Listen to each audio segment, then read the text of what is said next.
মাশাআল্লাহ, আজকে টমেটো সসটা যা হয়েছে না, একেবারে perfect texture, perfect test, just অসাধারণ। আপনারাও কিন্তু চাইলে এরকম পারফেক্ট একটা টমেটো সস তৈরি করে নিতে পারেন। দেখতেই পাচ্ছেন কতটা পারফেক্ট হয়েছে। তো চলুন ঝটপট আজকে মজাদার স্বাদের একটা টমেটো সস তৈরি করে নেওয়া যাক। আপনাদের কাছে খুবই ভালো লাগবে আশা রাখছি। আসসালামু আলাইকুম, কেমন আছেন সবাই?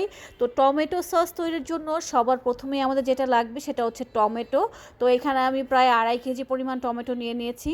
আর এই মুহূর্তে বাজারে কিন্তু প্রচুর ফ্রেশ টমেটো পাওয়া যাচ্ছে, তাও আবার দামেও সস্তা। আপনারা কিন্তু চাইলেই ইচ্ছে করলে এখন টমেটো সসটা অনেক করে বানিয়ে নিতে পারেন। তো যাই হোক, টমেটোটা আমি খুব ভালোভাবে ধুয়ে তারপর 4 টুকরা করে কেটে নিয়েছি। এখন সরাসরি একটা হাঁড়িতে টমেটোগুলো নিয়ে সাথে আদা, রসুন আর শুকনো মরিচ দিয়ে এটা সেদ্ধ করে নিচ্ছি। তো দেখতেই পাচ্ছেন অনেক পানি উঠেছে টমেটো থেকে। এখানে কিন্তু আমি বিন্দু পরিমাণ পানি অ্যাড করিনি। এখন সব কিছু খুব ভালোভাবে কিন্তু সেদ্ধ হয়ে গেছে। এখন এটা ঠান্ডা হওয়ার জন্য একটা সাইডে রেখে দিচ্ছি। তারপর এগুলো আমি ব্লেন্ড করে নেব। তো ঠান্ডা হয়ে গেছে। এখন গ্রাইন্ডার মেশিনে আমি এই টমেটো পেস্টটা বা টমেটোটা নিয়ে নিচ্ছি, তারপর এটা ব্লেন্ড করে নিচ্ছি। খুব সুন্দরভাবে ব্লেন্ড করে নিয়েছি। এখন যেই হাঁড়িতে আমি টমেটোটা সিদ্ধ করেছিলাম সেই হাঁড়িতেই টমেটোটা একটা ছাঁকনির সাহায্যে আমি ছেঁকে নিচ্ছি। এখন একেবারে পারফেক্ট পিউরেটা বের হবে, আর যদি কোনো আঁশ থেকে থাকে ওইটা আলাদা হয়ে যাবে। তো অনবরত নেড়ে চেড়ে এই কাজটা আমি করে নিচ্ছি। তো টমেটোগুলো খুব সুন্দরভাবে ছেঁকে নিয়েছি, দেখতেই পাচ্ছেন একে করে সবগুলো পিউরেই আমি বের করে নিয়েছি।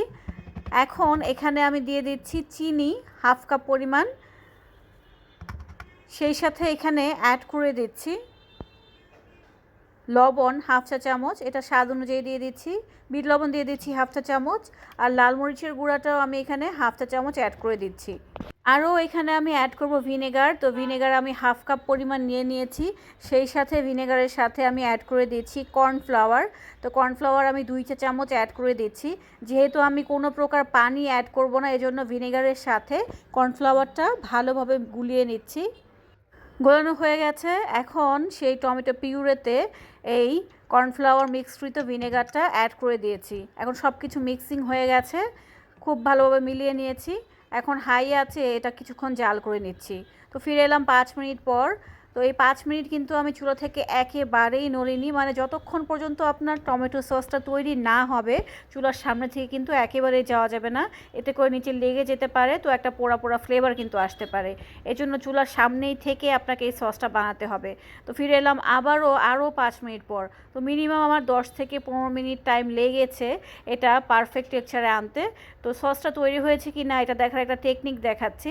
একটা বাটিতে সসটা নিয়ে এভাবে একটু কাত করে দেখবেন, যদি এটা স্লোলি সামনের দিকে আসে আর আঙুল দিয়ে একটু টেনে নেওয়ার পর যদি এরকম মাঝখানে দাগ তৈরি হয় তাহলে বুঝে নেবেন সসটা পারফেক্টলি তৈরি হয়েছে।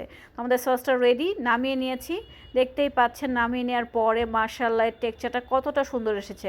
এখনও প্রপারলি ঠান্ডা হয়নি, ঠান্ডা হলে এটা আরও একটু ঘন হয়ে আসবে। এদিকে আপনাদেরকে একটু খেয়ে দেখাচ্ছি টমেটো সসটা যে কতটা মজা হয়েছে। আসলে আমি টমেটো সস তৈরি করতে করতে আমার ছেলে এদিকে স্যান্ডউইচ তৈরি করেছে, তো চিন্তা করলাম আপনাদেরকে একটু স্যান্ডউইচ দিয়ে খেয়েও দেখাই। দেখতেই পাচ্ছেন কতটা পারফেক্ট টেক্সচার এসেছে এই টমেটো সসের।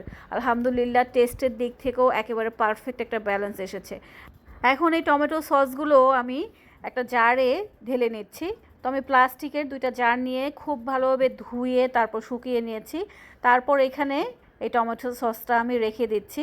আপনারা চাইলে কাচের বয়ামেও রাখতে পারেন, তবে এইভাবে স্টোর করলেও নর্মাল ফ্রিজে রেখে অনেক দিন কিন্তু রাখা যাবে আর খাওয়া যাবে। আলহামদুলিল্লাহ অনেক মজার হয়েছিল সসটা। আর এটা নর্মাল ফ্রিজে রেখে 6 মাস পর্যন্ত রেখে খাওয়া যাবে। অবশ্যই বাসায় একবার হলেও তৈরি করবেন।